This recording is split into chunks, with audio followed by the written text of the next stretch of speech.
is Jabcam. Today we're going to do free radical reactions and 45 questions. 45-ish questions. Whatever.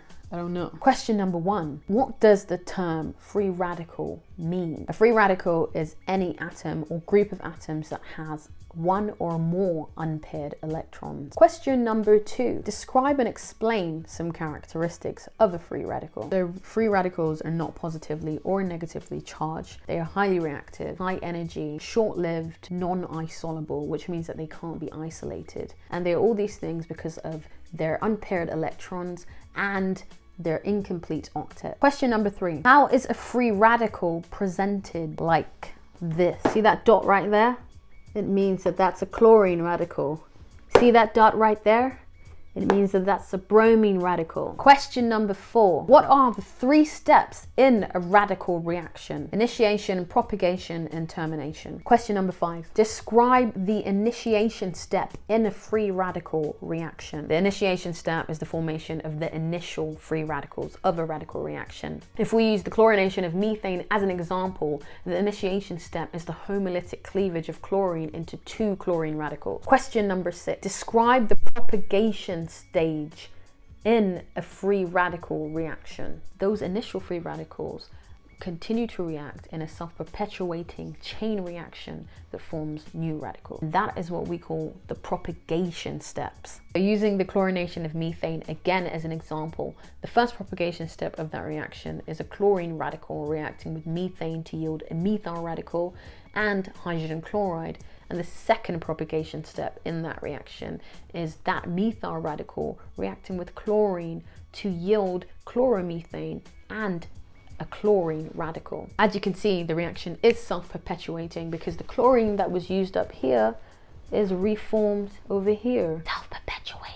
Question number 7. What is meant by the chain length of a free radical reaction? So how many times that reaction passes through the propagation steps we would label as the chain length of that reaction. Question number 8. Describe the termination step in a free radical reaction. The termination step is any reaction that leads to the destruction of radicals or the formation of a non-reactive stable radical. In the chlorination of methane, that could be a methyl radical reacting with a methyl radical to produce ethane, or that could be a chlorine radical reacting with a methyl radical to produce chloromethane. Question number 9. Why do radical reactions yield mixtures of products? Using chlorination of methane again as an example, chlorine radicals can react with chlorinated products to form new propagation cycles. And in doing so, they form new products. Now, for example, let's say that a methyl radical reacts with chlorine to form chloromethane. Now that is one of the propagation steps in the chlorination of methane. As these propagation steps go onwards, the concentration of chloromethane increases. This increases the likelihood of a chloromethane molecule reacting with the chlorine radicals in that reaction mixture. Now when those chlorine radicals react with chloromethane in the reaction mixture, they create a completely new propagation cycle that creates new radicals, and which then go on to form new products such as dichloromethane or trichloromethane, and etc. Question number 10. What does it mean for a reaction to be A, endothermic, and B, exothermic? Endothermic means that the reaction is energy absorbing, and exothermic means that the reaction is energy releasing. Question number 11. How can it be determined whether a reaction is endothermic or exothermic? This is done by obtaining the bond dissociation energies of any reaction homolytically reacted to form free radicals. When the individual bond dissociation energies are recorded, they can then be summated to figure out whether that reaction is endothermic or exothermic. This is an example. Endothermic, exothermic. Question number 13. What is the pattern of halogen reactivity towards alkanes in radical reactions? So as you go from iodine to fluorine, the reactivity increases. Question number 14. What does this reactivity depend on? So this reactivity depends on the activation energy of the rate determining step. The rate determining step of fluorination has a low activation energy and is exothermic. The heat produced by this reaction increases the rate of reaction. Question number 15. Give one example of a stable radical. An iodine radical is an example of a stable radical. Question number 16. What is the rate determining step of a radical reaction? The hydrogen abstraction step is the rate determining step of a radical reaction. Question number 17. Describe the order of radical stability. A tertiary radical is more stable than a secondary radical, which is more stable than a primary radical, which is more stable than a methyl radical. This stability relates to the bond association energies of the CH bond that's being broken. Bond breakage leading to a more stable radical will require less energy, and a bond breakage leading to a more higher energy radical will require more energy.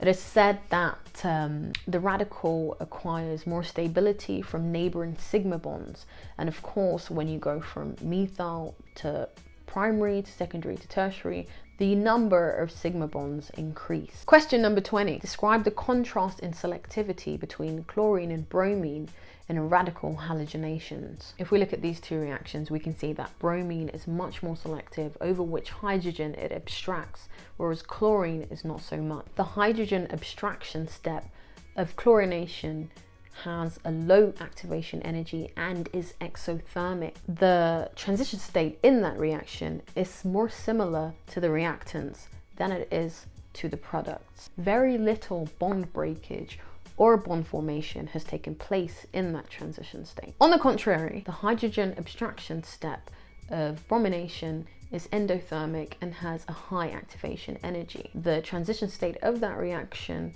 is more similar to the products of bromination than it is to the reactants. Because it is similar to the product alkyl radical, it influences its stability to a greater extent. That influence is not there in chlorination. So the reaction would prefer to proceed through the transition state of lower energy to then go on to yield a lower energy alkyl radical that is more stable. And this is why we see that in bromination, there is a higher selectivity for a secondary hydrogen as compared to in chlorination, where the selectivity is not so particular.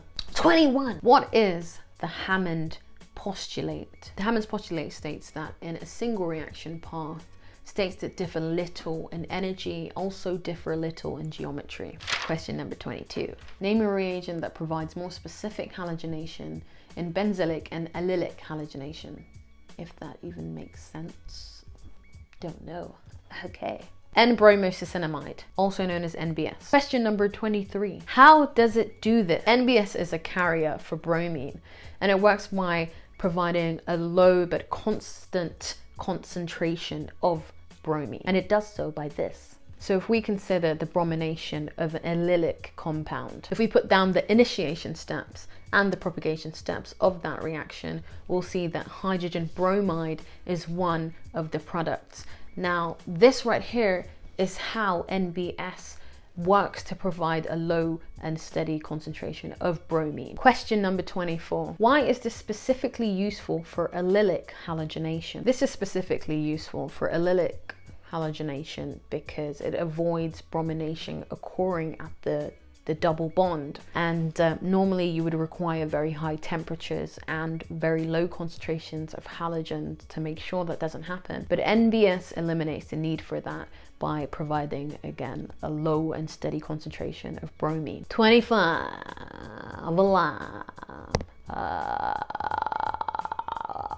I sound like a zombie from Walking Dead, innit? What is pyrolysis and what are its uses? Pyrolysis is the thermal decomposition of organic compounds in the absence of oxygen.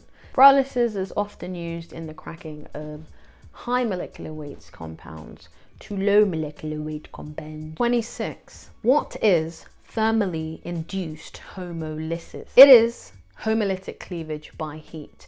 When an organic compound is heated, the carbon-carbon sigma bonds rupture and the molecule breaks into radical fragments. 27. Comment on a characteristic of O2, oxygen.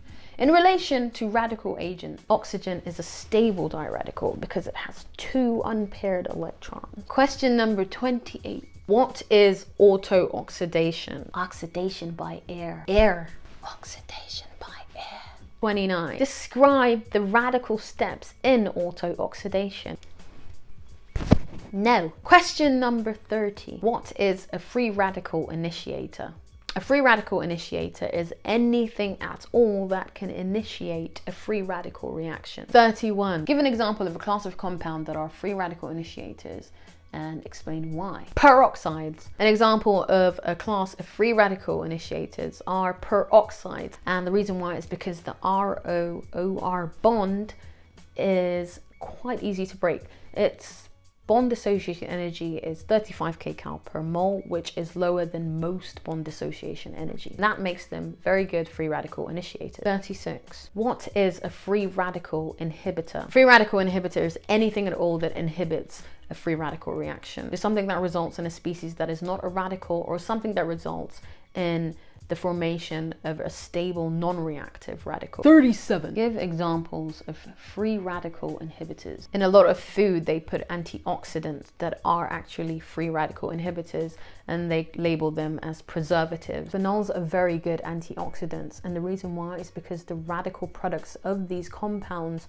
become resonance stabilized, and in doing so, they form stable, unreactive radicals. Vitamin C, absorbic acid, is a free radical inhibitor. Vitamin E is also a free radical inhibitor. 38. What are polymers? Polymers are giant molecules that are made by joining thousands of repeating small parts called monomers. 39. What is the mechanism of a polymerization reaction? Initiation is started by a free radical initiator such as oxygen or a peroxide, and these are cleaved into free radicals which attack the carbon-carbon double bond and breaks the pi bond and forms a new sigma bond and a new radical that can attack the carbon-carbon double bond of another monomer. Termination can occur if 2 radicals meet and join, or by disproportionation, where one of them is oxidized to an alkene and the other is reduced to an alkane. Question number 40. What is a copolymer? A copolymer is a polymer that consists of 2 different types of monomers. 41. What is the secondary structure of a polymer? The primary structure of a polymer is the chemical composition of its chain. The secondary structure is the arrangement of that chain in relation to itself and other chains. 42. Define crystallinity and relevance to polymers. A more ordered polymer is said to have a higher degree of crystallinity than a less ordered polymer. 43. What are the 3 types of stereochemically different products that can result from polymerization? We're going to use propylene as an example. Now, if the methyl groups on propylene were organized in a random fashion, we would call that an actactic polymer. If the methyl groups on propylene were alternated from one side to the other, we call that a syndiotactic polymer. Finally, if the methyl groups on propylene were all on the same side, then we would call that an isotactic polymer. And that is all. And I guess there were less questions.